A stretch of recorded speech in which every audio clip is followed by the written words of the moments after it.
ब्रह्मा जी ने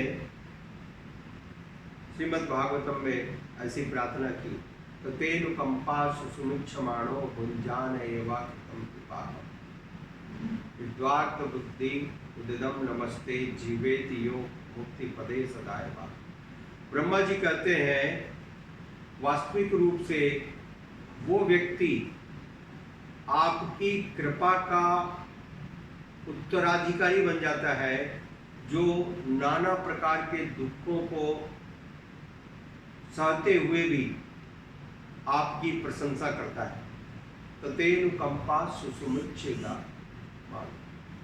जो नाना प्रकार के दुख होने पर भी, कष्ट होने पर भी, जीवन में इतने कष्टों के बावजूद भी आपकी प्रशंसा करता है। भगवान आपको धन्यवाद, मैं तो इन कष्टों से कई गुना ज्यादा कष्टों का अधिकारी हूं, मुझको अनेक अनेक कष्ट मिलने चाहिए, आपने कृपा करके कम दिए हैं, आपका धन्यवाद। जो व्यक्ति इस प्रकार से विपरीत परिस्थितियों में भी भगवान का धन्यवाद करता है, यह उसका जन्म सिद्ध अधिकार हो जाता है कि वह भगवान के लोक को प्राप्त करे, भगवान भगवत धाम को प्राप्त करने का ये योग्यता है। तो यहाँ पर श्रील प्रभुपाद जी स्पष्ट करते हैं, भीष्म पितामह युधिष्ठिर महाराज से कहते हैं, युधिष्ठिर महाराज आपको जीवन में इतने कष्ट आए, इतने दुख हुए और आप आज मन में इतना खिन्न हो, परंतु वास्तविक रूप से आपको मन में खिन्न होने की आवश्यकता नहीं है, क्योंकि ये सब भगवान की योजना थी, ये सब भगवान की योजना के अंतर्गत हुआ। और भगवान ने क्यों ऐसी योजना की? क्योंकि भगवान पूरे संसार को एक पाठ पढ़ाना चाहते हैं, भगवान पूरे संसार को एक शिक्षा देना चाहते हैं। तो श्रील प्रभुपाद जी उदाहरण देते हैं कि जिस प्रकार से एक सास अपनी बहू को समझाने के लिए अपनी पुत्री को कहती है, वो नई बहू को घर में कोई निर्देश नहीं देती, परंतु वो ऊंचे स्वर में अपनी बेटी को वो निर्देश देती है जिससे कि पुत्र वधू सुन ले। तो ठीक उसी प्रकार से भगवान अपने प्रिय भक्तों को कष्ट देते हैं, अपने प्रिय भक्तों को शिक्षा देते हैं, और वो शिक्षा इसलिए देते हैं कि सारे संसार के दूसरे लोग उससे शिक्षा प्राप्त करें, सबक सीखें। तो यह है भगवान का एक उत्तम तरीका। इसलिए भक्तों के जीवन में इतने सारे कष्ट आते हैं, परंतु भक्तों के जीवन में कष्ट उनके पूर्वगत पापों का कोई परिणाम नहीं है, इस बात को समझने की आवश्यकता है।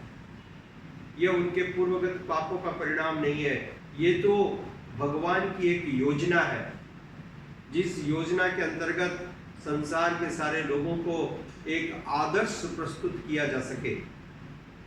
इस कारण से भगवान ऐसा लीला करते हैं। श्रील प्रभुपाद जी यहाँ पर लिखते हैं, भगवान पूर्ण है एवं भगवान एवं उनके भक्तों में कोई अंतर नहीं है, क्योंकि भगवान के भक्त सदैव अपने हृदय में भगवान को धारण करते हैं। They always carry the Lord, तो हमारा हृदय सदा गोविंद विश्राम। भक्त सदैव अपने हृदय में भगवान को लेकर घूमते हैं, इसलिए भक्त जहां भी जाते हैं वो स्थान तीर्थ माना जाता है। भक्त जहां पर भी चरण अपने कमल को रखते हैं वो स्थान तीर्थ माना जाता है, क्योंकि उसी स्थान पर भगवान निवास करते हैं। भक्त कभी भी भगवान से अलग निवास नहीं करता है, भगवान से अलग नहीं रहते हैं। भक्त सदैव भगवान को अपने हृदय में धारण करते हैं। इस कारण से जहां पर भी भक्त निवास करते हैं उस स्थान को तीर्थ स्थान समझना चाहिए, यही शास्त्र का सिद्धांत है। इसलिए कृष्ण कृपा मूर्ति श्रील ऐसी भक्तिवेदांत स्वामी प्रभुपाद जी जहां जहां पर निवास किए, भले वो अमेरिका हो, यूरोप हो, अफ्रीका हो, वो सारे देश आज तीर्थ स्थल बन गए हैं, क्योंकि भगवान का भक्त सदैव भगवान को अपने हृदय में धारण करता है। वही भगवान का मंदिर है, भगवान वहां पर रहते हैं। और वो सारे लोगों को नियोजित करते हैं भगवत भक्ति में, उत्साहित करते हैं भगवत भक्ति में, और भगवान के भक्त के कारण भक्ति का प्रचार होता है।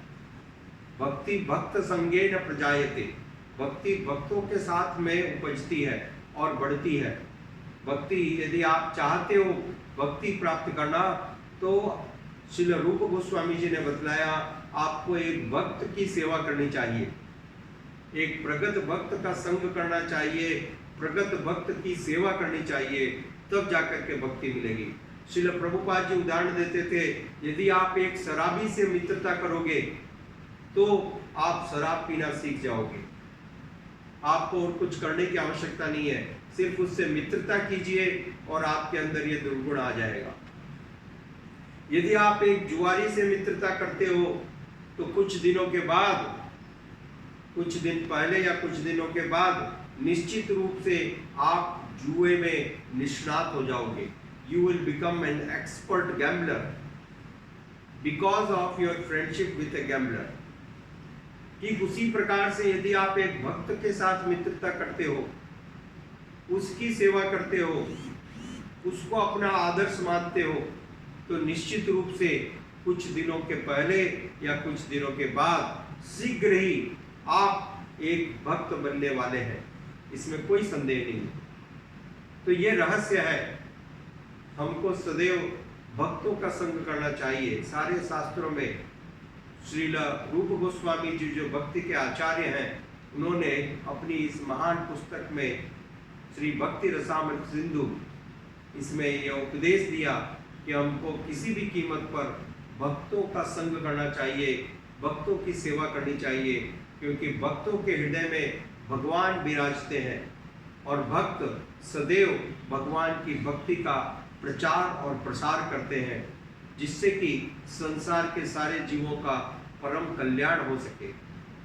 तो भीष्म पितामह ने युधिष्ठिर महाराज को इस प्रकार से उपदेश देकर के सांत्वना दी और उन्हें उत्साहित किया, प्रेरित किया कि वे पूरे उत्साह के साथ अपने इस राज्य की बागडोर संभालें और जनता को, प्रजा को अपनी कृपा प्रदान करें। धन्यवाद। हरे कृष्णा। श्रील प्रभुपाद की जय।